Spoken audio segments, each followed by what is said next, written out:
লোকসভা নির্বাচন দোরগোড়ায়। লোকসভা ভোটের আগে বড় ঘোষণা কেন্দ্রে। বাংলায় 100 দিনের কাজের মজুরি বাড়ালো কেন্দ্র। আরো একবার জানাই, বাংলায় 100 দিনের কাজের মজুরি বাড়ালো কেন্দ্র। মনরেগা প্রকল্পে মজুরি 237 টাকা থেকে বেড়ে হলো 250 টাকা। 237 টাকা থেকে বেড়ে মজুরি হলো 250 টাকা। 1 এপ্রিল থেকেই বর্ধিত মজুরি কার্যকর। ভোটের মুখে আদর্শ আচরণবিধি লঙ্ঘনের অভিযোগ তুলছে তৃণমূল এবং তারা সরব হয়েছে এই ঘোষণাকে কেন্দ্র করে। সরাসরি চলে যাব আমাদের প্রতিনিধি জ্যোতির্ময় কর্মকার রয়েছেন সঙ্গে। জ্যোতির্ময়, দেখো, অত্যন্ত গুরুত্বপূর্ণ এই ঘোষণা। তার কারণ দুটি দিক এক্ষেত্রে উঠে আসছে। যে অভিযোগ তৃণমূলের তরফ থেকে আসছে তাতে তারা স্পষ্টভাবে বলছে যে যেখানে গুজরাট, মধ্যপ্রদেশ, রাজস্থান বা ছত্তিশগড়ের মতো রাজ্য, যে রাজ্যগুলি বিজেপি শাসিত রাজ্য, সেই জায়গাতে দেখা যাচ্ছে 9%-এর বেশি মজুরি বৃদ্ধি করা হয়েছে। বাংলার ক্ষেত্রে এই বৃদ্ধির হার মাত্র 5%। অন্ধ্রপ্রদেশে এই বৃদ্ধির হার 10.9%। ফলত বাংলার ক্ষেত্রে এই হার বৃদ্ধি এতটা কম কেন, মজুরির হার বৃদ্ধি হচ্ছে তা নিয়ে প্রশ্ন উঠছে। এবং তার পাশাপাশি অভিযোগ যে এর আগে 7,000 কোটি টাকা ইতিমধ্যেই বকেয়া রয়েছে, যে টাকা দেওয়া হয়নি। ফলত নতুন করে আবারও এই মজুরি বৃদ্ধি আদৌ বাংলার ক্ষেত্রে কোনো প্রভাব ফেলবে না। কিন্তু সব থেকে যে প্রশ্ন প্রাসঙ্গিক হয়ে উঠছে যে যখন মডেল কোড অফ কন্ডাক্ট জারি হয়ে গিয়েছে সেই সময় এই মজুরি বৃদ্ধির ঘোষণা তা আদৌ এই নির্বাচনী বিধিকে লঙ্ঘন করছে কিনা। তৃণমূল ইতিমধ্যেই এই বিষয় নিয়ে প্রশ্ন তুলে দিয়েছে। অপর দিক থেকে বিজেপির তরফ থেকে বলা হচ্ছে যে এই সিদ্ধান্ত আগেই গৃহীত হয়েছিল, বাজেটে ঘোষণা করা হয়েছিল। পরবর্তী ক্ষেত্রে শুধুমাত্র সেই ঘোষণারই কন্টিনিউয়েশন মাত্র, অর্থাৎ এক্ষেত্রে মডেল কোড অফ কন্ডাক্ট কোথাও লঙ্ঘিত হয়নি। ফলত এবারে দেখার যে তৃণমূল কংগ্রেস পুরো বিষয়টি নিয়ে খুব প্রত্যাশিতভাবেই তারা নির্বাচন কমিশনে অভিযোগ জানাবে এবং নির্বাচন কমিশন বিষয়টিকে কিভাবে দেখে, আদৌ তারা কোনো পদক্ষেপ একেবারে। জ্যোতির্ময়, তুমি আমাদের সঙ্গে থাকো। তৃণমূল মুখপাত্র অরূপ চক্রবর্তী এই মুহূর্তে রয়েছেন সঙ্গে। অরূপ দা, স্বাগত জানাবো টিভি9 বাংলায়। আমি রুমেলা কথা বলছি স্টুডিও থেকে। মনরেগা প্রকল্পে 237 টাকা মজুরি ছিল, হয়ে গেল 250 টাকা। 1 এপ্রিল থেকে এই বর্ধিত মজুরি কার্যকর হবে, কি বলবেন? না, নতুন করে রুমেলা বলার কিছু নেই। দেশের মানুষ সবই দেখছে, সবই বুঝতে পারছে। যারা বলেছিল ইসবার 400, তাদের নিজের পায়ের তলার মাটি কতটা চলমান এই ঘোষণা থেকেই বোঝা যাচ্ছে। যখন আদর্শ আচরণবিধি জারি হয়ে গেছে তখন এই ধরনের কোনো ঘোষণা করা যায় না। এর আগেও আপনারা দেখিয়েছেন, আপনাদের চ্যানেলে দেখিয়েছে, বিভিন্ন জায়গায় ফোন করে এবং মেসেজ করে বলা হয়েছে আবাসের টাকার বিষয়। আজকে বলা হচ্ছে মনরেগার কথা। আমাদের খুব পরিষ্কার বক্তব্য ছিল যে অভিষেক বন্দ্যোপাধ্যায় বারবার বলেছেন একটা বিজেপি শ্বেতপত্র প্রকাশ করুক 2021 সালের ডিসেম্বর থেকে আজকে 2024 মনরেগাতে এবং আবাসে কম পয়সা ছেড়েছে, 10 নয়া পয়সা বাংলার মানুষের দিয়েছে কিনা।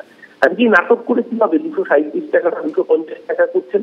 টাকাটা তো দিতে হবে। বাংলার গরিব মানুষ, তাদের টাকা দেয়নি কেন্দ্রীয় সরকার, যার জন্য মমতা বন্দ্যোপাধ্যায় বিধানসভায় নতুন বিল এনে কর্মসাথী প্রকল্পে বাংলার মানুষ যাতে 100 দিনের টাকা থেকে বঞ্চিত না হন সেই ব্যবস্থা করেছে মমতা ব্যানার্জির সরকার।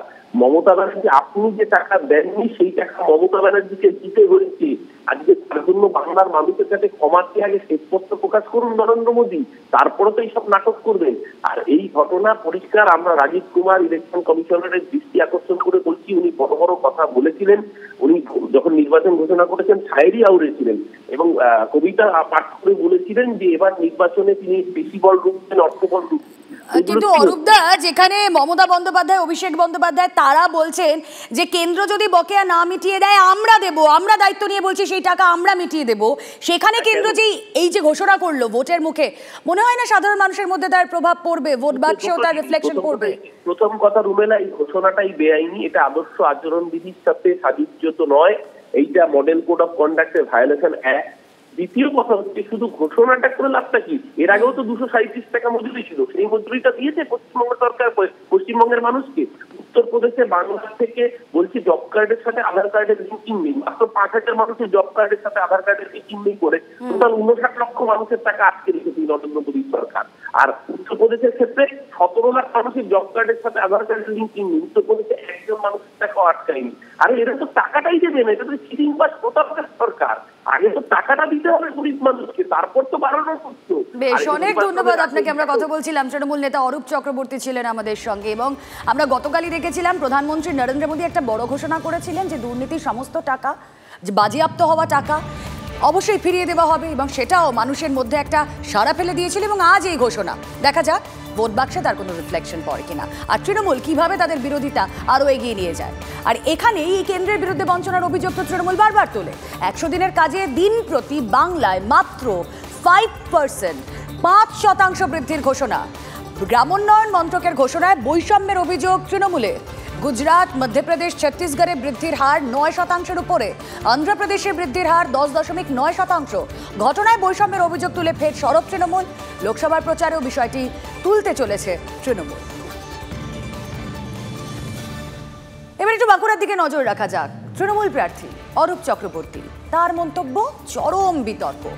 দল মুমূর্ষু অবস্থায়, সংকটে রয়েছে দল, প্রয়োজনে পা ধরে ক্ষমা চাইব, তবু ঐক্যবদ্ধ লড়াই লড়ুন। দলীয় কর্মীদের এই বার্তা দিয়ে বিতর্কে জড়িয়েছেন তৃণমূল প্রার্থী অরূপ চক্রবর্তী। বিক্ষুব্ধ অভিমানীদের পায়ে ধরে ক্ষমা চাওয়ার বার্তা দিয়ে রাখলেন তৃণমূল প্রার্থী। বিজেপি প্রার্থী সুভাষ সরকারের কটাক্ষ, ঝুলি থেকে আসল কথাটা বলে ফেলেছেন। লড়াইয়ের আগে হার স্বীকার করে নিচ্ছেন শাসক প্রার্থী। যারা ঐক্যবদ্ধভাবে লড়াই করতে পারবেন না, তারা দয়া করে দল থেকে চলে যান। আমি দলের এই মুমূর্ষু অবস্থায়, এই কঠিন অবস্থায় কোনো কর্মীকে বিভাজন হতে দেব না। দরকার হলে পায়ে ধরে নেব, ভোটটা করুন, রাগ অভিমান ছাড়ুন। এখন একটা সংকট, যুদ্ধ শুরু হচ্ছে, সব একসঙ্গে কাজ করব, নিজেরা কোনো মনোমালিন্য করব না।